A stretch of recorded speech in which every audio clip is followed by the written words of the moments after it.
하나님께 아뢰되 명령하여 백성을 계수하게 한 자가 내가 아니니이까.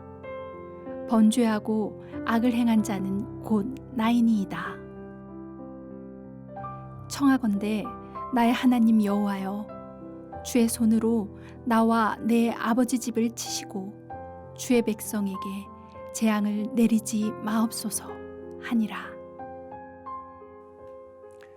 다윗의 회개 이야기가 성경에 2번 기록되어 있습니다. 한 번은 밧세바를 범하고 우리아를 죽인 후이고요. 다른 한 번은 인구조사한 후 회개하는 장면입니다. 제가 어렸을 적에는 다윗이 회개하는 것을 별 감흥 없이 읽었습니다. 죄를 지은 사람들은 누구나 당연히 회개하는 줄 알았습니다. 그런데 세월이 지나면서 이 다윗의 회개가 정말 일어나기 어려운 특이한 사건이라는 것을 알게 되었습니다. 우리는 뉴스를 통하여 고위 공직자들이나 국회의원들이 잘못을 범하여 수사와 재판받는 장면을 자주 보는데 그들은 하나같이 자기 잘못을 인정하지 않습니다. 모른다, 기억이 나지 않는다, 끝까지 부인하며 버티고 변명으로 일관하고 잘못을 부하들에게 떠넘깁니다. 심지어 성직자들도 죄를 지어 재판을 받을 때가 있는데 진심으로 사과하는 모습을 별로 보지 못하였습니다. 아마 하나님께는 죄를 고백하였을지 모릅니다. 그러나 사람들에게 사죄하고 용서를 구하지 않는다면 진정으로 회개한 것은 아닐 것입니다. 저는 다윗의 회개 이야기를 읽으면서 이게 바로 다윗을 위대하게 만든 점이라고 믿게 되었습니다.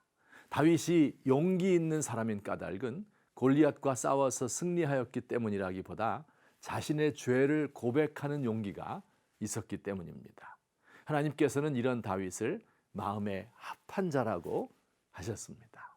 특히 인구조사 후의 회개는 진정한 회개의 전형을 보여줍니다.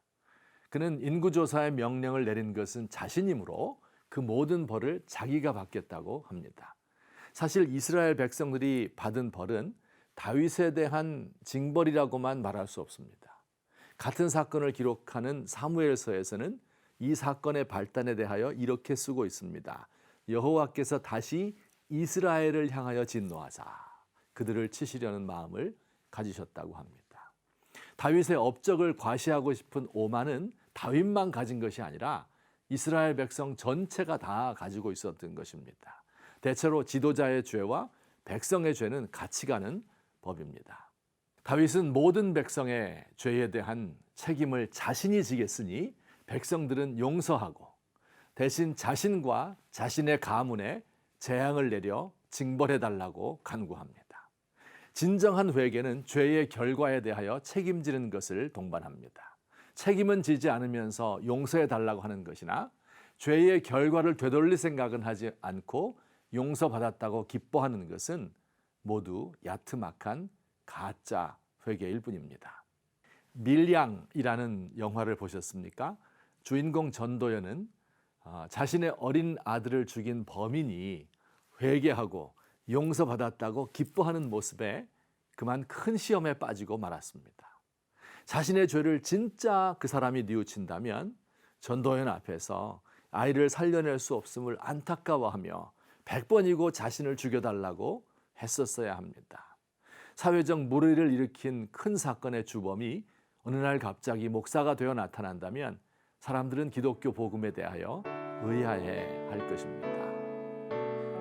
다윗과 같이 책임을 지는 어른을 보고 싶습니다. 부끄러워 고개를 들지 못하고 가슴을 치며 불쌍히 여겨달라고 눈물을 떨구는 진정한 회개자를 만나고 싶습니다.